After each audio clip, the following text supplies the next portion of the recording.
Hi, Dr. Ariane for the Movement Paradigm. Are you suffering from osteopenia or osteoporosis and you're not really sure how you got here? It's really important to identify root causes of osteoporosis, which could be different for each person. But there are some commonalities, and that's what we're going to dive into today.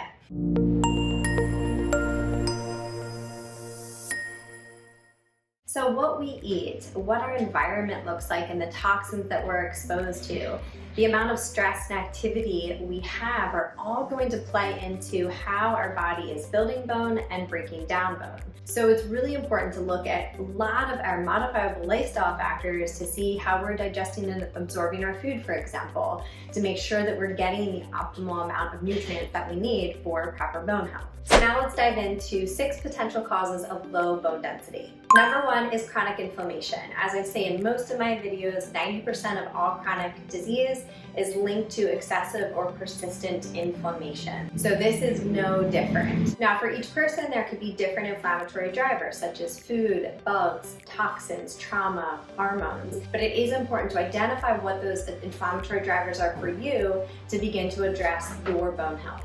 Number 2 is lack of resistance training and weight-bearing exercises. This is one of the most important things to do, especially as you get older, because we are going to develop sarcopenia, which is a loss of muscle mass. And so with the loss of muscle mass, we are losing bone density if we are not stimulating our bone. We do this through resistance training and through weight-bearing exercises. So it is really important to make sure you continue that as you get into your older years. Number 3 is heavy metal toxicity. We are exposed to heavy metals on a fairly regular basis. Lead happens to be a key driver in osteoporosis, but it's important to recognize that things such as protein powders and so on that aren't third-party tested, and even if they are third-party tested, can include heavy metals in them, things such as arsenic and lead.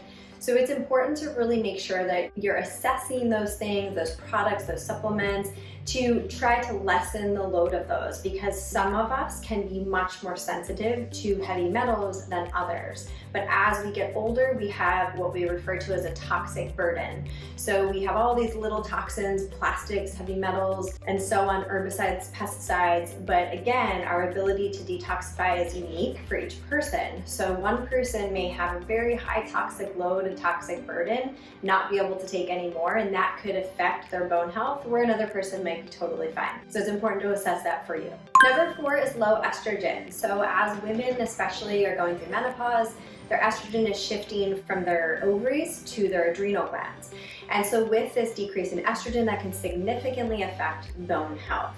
So for some people, that may really exacerbate their loss of bone density. And for some people, hormone replacement may be the best way to target low bone density, especially if they have osteopenia.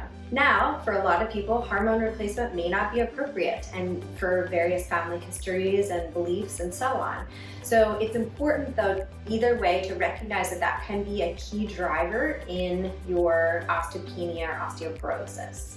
Number 5 is gut health. So when we think about leaky gut, celiac disease, which often goes undiagnosed for many years, and even non-celiac gluten sensitivity, all of these things can play such a huge role in bone health, especially because of our digestion and absorption and even elimination. So how are we able to get the proper nutrients for optimal bone health? So gut health is a really key thing that you want to explore if you're having symptoms, really trying to get to the bottom of it. And also if you're having symptoms of chronic inflammation, or if you have low bone density per DEXA scan, this is really key to make sure you start here.